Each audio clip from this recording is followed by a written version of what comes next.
Hello everyone. Today we will discuss about integration of metabolism. Metabolism of carbohydrates, lipids and proteins actually takes place simultaneously and are closely interrelated to one another. The coordination between anabolic and catabolic pathways of carbohydrates, lipids and proteins for energy supply or for the biosynthesis of compounds required by the cell is called integration of metabolism. The coordination between anabolic and catabolic pathways of carbohydrates, lipids and proteins for energy supply or for the biosynthesis of compounds required by the cell is called integration of metabolism. The metabolic process involving these three major food nutrients, carbohydrates, lipids and proteins, and their interrelationship can be divided into three stages. First stage is stage of hydrolysis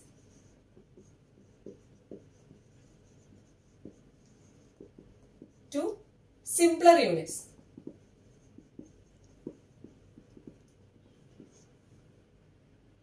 Here, for example, polysaccharides. Polysaccharides, starch or glycogen are broken down to glucose and disaccharides are hydrolyzed to monosaccharides in the GI tract by enzymes in the digestive juices. Then lipids such as triacylglycerol, it is hydrolyzed to form free fatty acid and glycerol. And proteins are hydrolyzed to amino acids. So, this is the first stage of hydrolysis to simpler units. At this stage, there is no storage of energy. This is the first stage of hydrolysis to simpler units. Second stage is preparatory stage.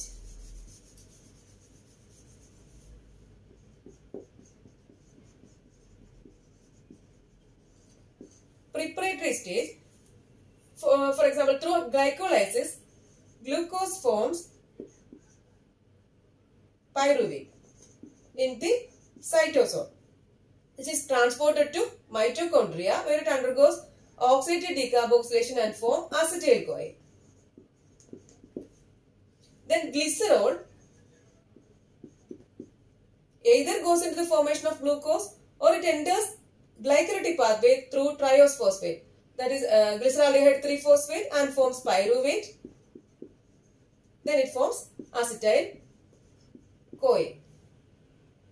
Then fatty acids undergoes beta oxidation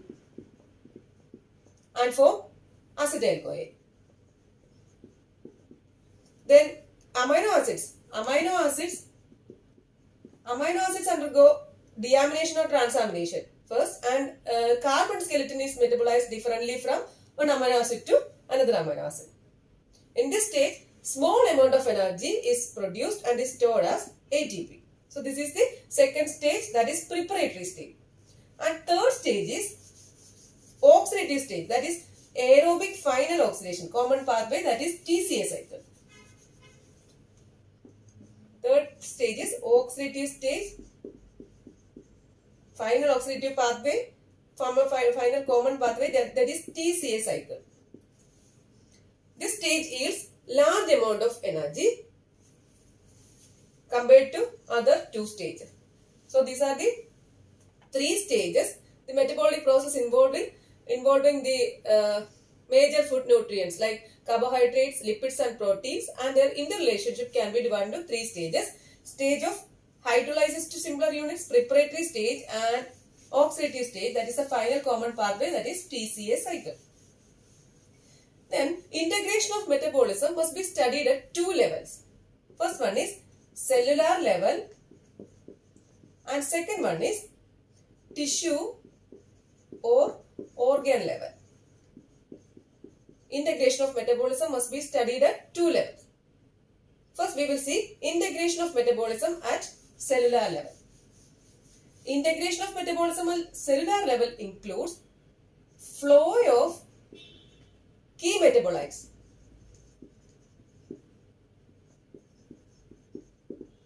Flow of key metabolites like glucose, fatty acids, glycerol, amino acids between different metabolic pathways at the cellular level, and which includes conversion of carbohydrates to fats and fats into carbohydrates. Second one, conversion of carbohydrates into proteins and proteins to carbohydrates. Third one is conversion of proteins into fats. So integration of metabolism at cellular level means it includes flow of key metabolites like glucose, fatty acids, amino acids, glycerol between different metabolic pathways at the cellular level. This includes conversion of carbohydrates into fats and fats into carbohydrates, conversion of carbohydrates into proteins and proteins into carbohydrates, and conversion of proteins into fats. So first we will see conversion of carbohydrates into fats and fats into carbohydrates.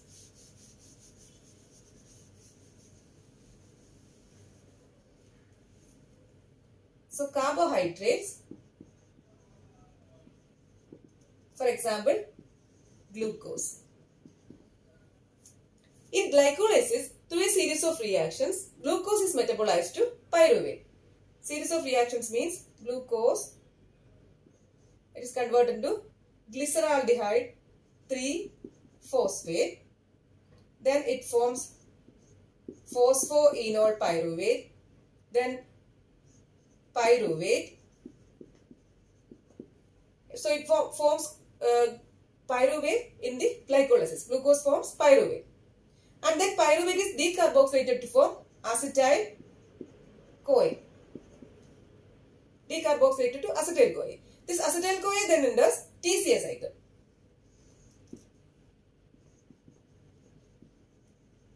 Oxaloacetate, citrate, then alpha ketoglutarate, then succinyl-CoA, then fumarate, then malate, then to oxaloacetate. So acetyl-CoA enters TCA cycle. This acetyl-CoA is the precursor for fatty acid synthesis. Then by the action of the enzyme, here it is lipids, by the action of the enzyme acetyl-CoA carboxylase, this acetyl-CoA is converted to malonyl-CoA. Acetyl-CoA, it forms malonyl-CoA. This malonyl-CoA is involved in the synthesis of fatty acids. So it is involved in the synthesis of fatty acids, and fatty acids combine with glycerol to form triacyl glycerol. It combines with glycerol to form triacyl glycerol. This glycerol moiety is coming from dihydroxyacetone phosphate. Dihydroxyacetone phosphate, which is an intermediate in this glycolysis. So fatty acids and glycerol combined to form triacyl glycerol. So this is the conversion of carbohydrates to lipids. Now let's see how lipids are converted to carbohydrates. Here, odd chain fatty acids are glucogenic. Odd chain fatty acids are glucogenic because it forms propionyl-CoA on beta oxidation. So odd chain fatty acid, it forms propionyl-CoA on beta oxidation. This propionyl-CoA can be converted to succinyl-CoA, which is an intermediate in TC cycle, and which can be converted to glucose by gluconeogenesis. Then in starvation, this triacyl glycerol in the adipose tissue forms glycerol and fatty acid. This glycerol is converted to dihydroxyacetone phosphate and it can form glucose. But there is no net direct conversion of fatty acids to glucose. So that is a conversion of this lipids to carbohydrates. Here odd chain short chain fatty acids. These are glucogenic because it forms propionyl-CoA on beta oxidation. Propionyl-CoA can be converted to succinyl-CoA. Succinyl-CoA is an intermediate in TCA cycle and it can form glucose by gluconeogenesis. Then in starvation, triacylglycerol in the adipose tissue, it is converted to glycerol and fatty acid. This glycerol can be converted to dihydroxyacetone phosphate and it can form glucose. So this is a conversion. Then that is a conversion of carbohydrates into lipids and lipids into carbohydrates. Second one is conversion of carbohydrates into fats and into proteins and proteins into carbohydrates. So let's see how carbohydrates are converted to proteins and proteins are converted to carbohydrates. These carbohydrates can form non-essential amino acids like alanine, aspartate, glutamate through the amination of alpha keto acids like pyruvate, then oxaloacetate and alpha keto glutarate. So carbohydrates can form non-essential amino acids like alanine, aspartate, glutamate through the amination of pyruvate, oxaloacetate and alpha ketoglutarate. So that is the formation of carbohydrates to proteins. Then proteins can form carbohydrates through glucogenic amino acids. So these amino acids, glucogenic amino acids, carbon skeleton of glucogenic amino acids are intermediates of TCA cycle like propionyl-CoA, then fumarate, etc. These are intermediates of TCA cycle. This propionyl-CoA, fumarate, etc. This carbon skeleton of glucogenic amino acids. Then from this oxaloacetate by the enzyme phosphoenol pyruvate carboxykinase, phosphoenol pyruvate is formed. From this, it will form glucose by gluconeogenesis. By the action of the enzyme phosphoenol pyruvate carboxykinase, this oxaloacetate is converted to phosphoenol pyruvate. From this phosphoenol pyruvate, glucose is formed by gluconeogenesis. So that is the conversion of carbohydrates into proteins and proteins into carbohydrates. So carbohydrates can form non-essential amino acids like alanine, aspartate, glutamate through the amination of alpha keto acid. Then proteins can form carbohydrates through glucogenic amino acid. Carbon skeleton of glucogenic amino acids are intermediates of TCA cycle like propionyl-CoA, fumarate, etc. Then from oxaloacetate by the enzyme phosphoenol pyruvate carboxykinase, this oxaloacetate is converted to phosphoenol pyruvate. Then phosphoenol pyruvate is converted to glucose by gluconeogenesis. That is the conversion.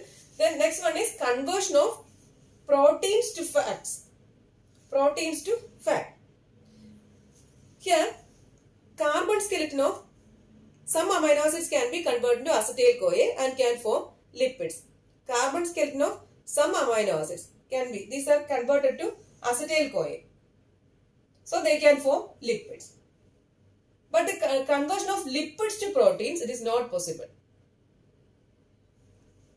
So this is the integration of metabolism at cellular level, conversion of carbohydrates into fats and fats into carbohydrates, conversion of carbohydrates into proteins and proteins into carbohydrates, and conversion of proteins to fat. Then next level is tissue or organ level.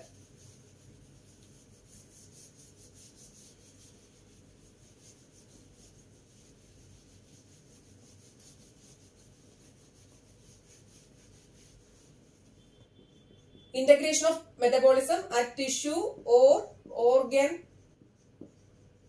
level. This integration of metabolism at tissue or organ level includes interrelationship of different organs or tissues like liver, brain, adipose tissue, then skeletal muscle, etc. For maintaining the metabolic needs for the whole body. This integration of metabolism at tissue or organ level includes interrelationship of different organs or tissues like livers, brain, skeletal muscle, then heart, adipose tissue in maintaining the metabolic needs for the whole body. First we will see Role of liver. Liver regulates blood glucose in all conditions. It regulates blood glucose in all conditions. In well-fed condition, liver stores excess glucose as glycogen. In well-fed condition, liver stores excess glucose as glycogen. In case of fasting, this excess glycogen or liver glycogen is degraded by glycogenolysis and glucose is formed. Glucose is also formed by gluconeogenesis also. Gluconeogenesis by glycogenolysis and gluconeogenesis. Then liver synthesizes endogenous lipids and mobilize it as VLDL for extrahepatic use. Liver synthesizes endogenous lipids and mobilize it as VLDL for extrahepatic use. So that is the role of liver. Second one is skeletal muscle.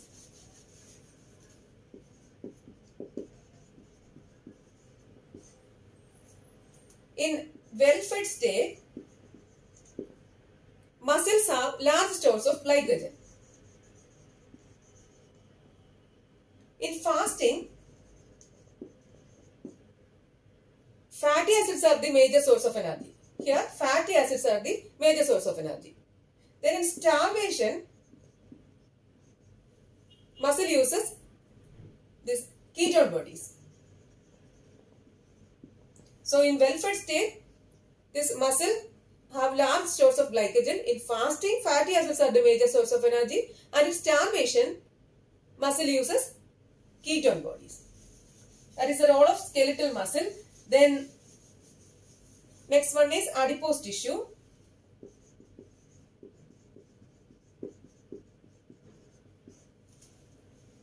During a well-fed condition, triacylglycerol serves as the reserve store of energy. Here, triacylglycerol in well-fed condition. In fasting, major source of fuel is fatty acids. In starvation, adipose tissue uses fatty acids and ketone bodies. Fatty acids and ketone bodies. So in well-fed state, triacylglycerol serves as the reserve store of energy. In fasting, major source of fuel is fatty acids, and in starvation, adipose tissue utilizes this fatty acids and ketone bodies. Next one is brain. Glucose is the main fuel of brain. Glucose is the main fuel. Brain cannot use fatty acids because it is bound to, fatty acids are bound to albumin, which cannot cross blood-brain barrier. So, it cannot use fatty acid. And in starvation, brain uses ketone bodies. So, glucose is the main fuel for brain. Brain cannot use fatty acids because fatty acids are bound to albumin and it cannot cross blood-brain barrier. In starvation, brain uses ketone body. So, this is integration of metabolism at cellular level and integration of metabolism at tissue or organ level. So, this is today's topic. Thank you for watching.